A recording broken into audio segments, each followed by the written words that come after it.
In this clip from the Self Unemployed Podcast, Joshua Kinsey-Clough discusses the emotional pillar of his 5 pillars of personal power. He explains how emotions can shape our decisions and affect our progress in life.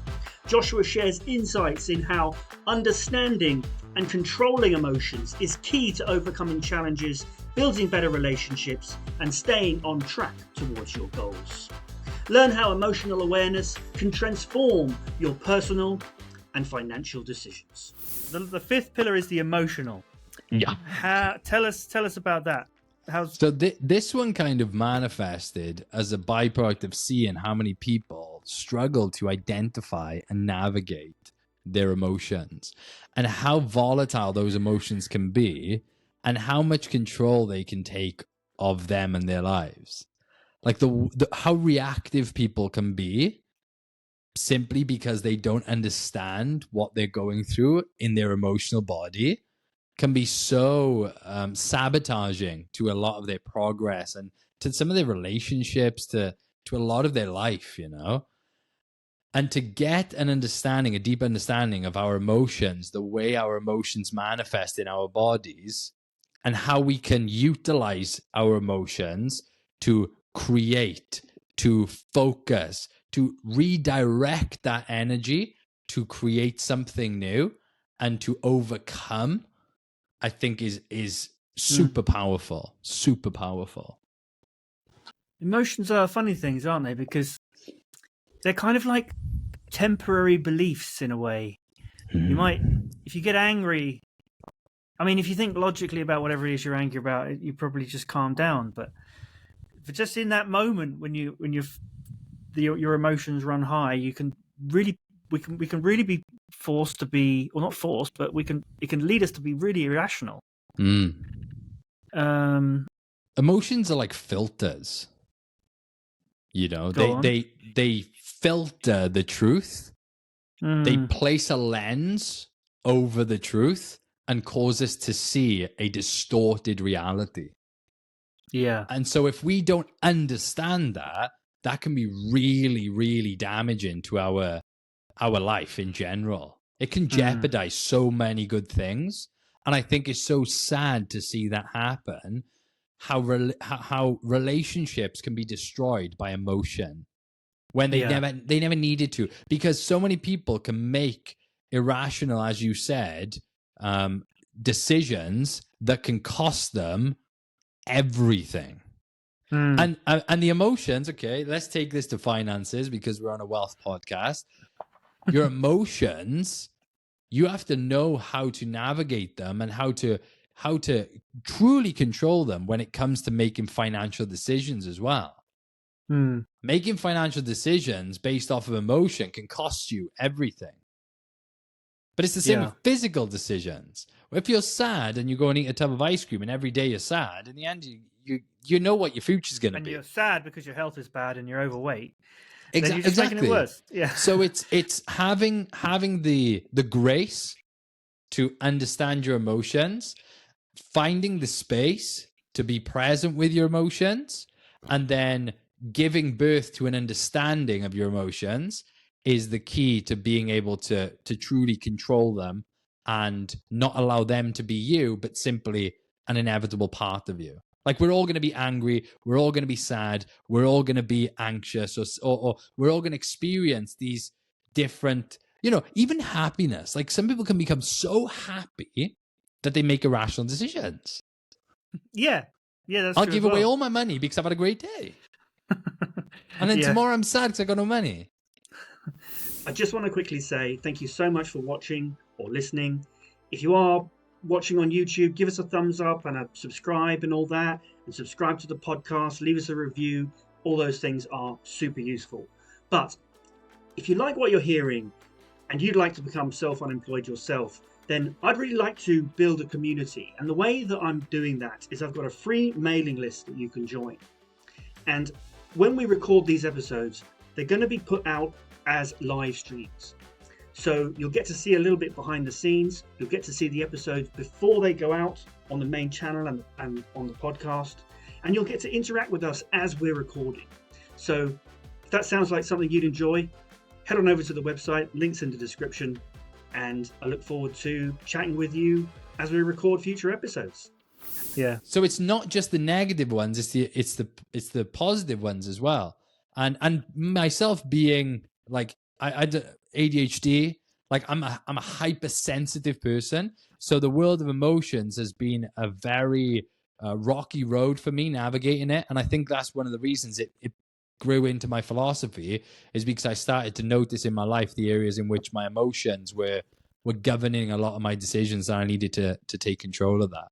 And I thank God that I did, because... So how did you take control of your emotions? Just give us a quick something, a takeaway. What's a... I suppose it's a big question. It's a massive question, man. But first of all, it's learning to understand your emotions when they come. So, for example, when you get angry, right? It's like identifying anger and then identifying that this anger is a mechanism for something. I feel insecure, so I'm angry, right? I feel insecure at this moment. When I was younger, I used to fight all the time, right? Why did I fight? Because I felt inferior. I was a small kid, right? And because of that, I would get angry. And that anger would lead me to then fighting. But the anger was just hiding the fact that I was insecure. So first of all, I'm angry. But then, for example, do you know when people get hangry? Yeah. You're not angry. You're hungry, but manifestation of your hunger is anger. Because you no longer have the capacity to be tolerant, right? So come back to tolerance. Yeah. So identifying that this emotion is linked to a need that is not met. Yeah. Is one of the keys to understanding your emotions. It's like, what needs of mine aren't being met that are causing me to manifest these emotions? And it gives birth to that deeper understanding of the self and how we must treat ourselves in order to fulfill our needs, so we become less emotional towards the world. If I get up in the morning and I go for a run or I go to the gym, I have more tolerance for the day, and my cup is fuller to pour into other people's because I've fulfilled one of my core needs. If I don't go to the gym, I don't go running, I don't do that for several days, now I become a bit more resentful when I have to cater for other people. So what is that resentment? It's a need not being met, right? Yeah. So it gives birth to that deeper understanding of why, which then causes the person to go, well, in that case, I need to better manage myself so that my emotional body doesn't start to kind of rebel against me. And it's funny, like, I feel like probably the biggest actionable takeaway is with all of these things, whenever they get a little bit out of whenever any of these whenever we get too emotional, or our finances are out of place, they're all linked. And I think the biggest takeaway is what we were talking about: tolerance and forgiveness. Amen. Those are if you can forgive yourself, then that's the way to control your emotions. Yes. And the way to get on the right track is to forgive yourself and to be tolerant of the way you are, and acknowledge that you want to put yourself on. You're on a road to where you want to be, but you can't go to where you want to be if you don't forgive yourself for being where you are, and accept where you are. Yeah. It's if like, you're in the wrong place. If you're in a place you don't want to be, you need to forgive yourself for being there. Yeah. So, like, I forgive myself for having brought myself here. Yeah. I now accept that I'm here. I create a vision of where I want to be to give me direction.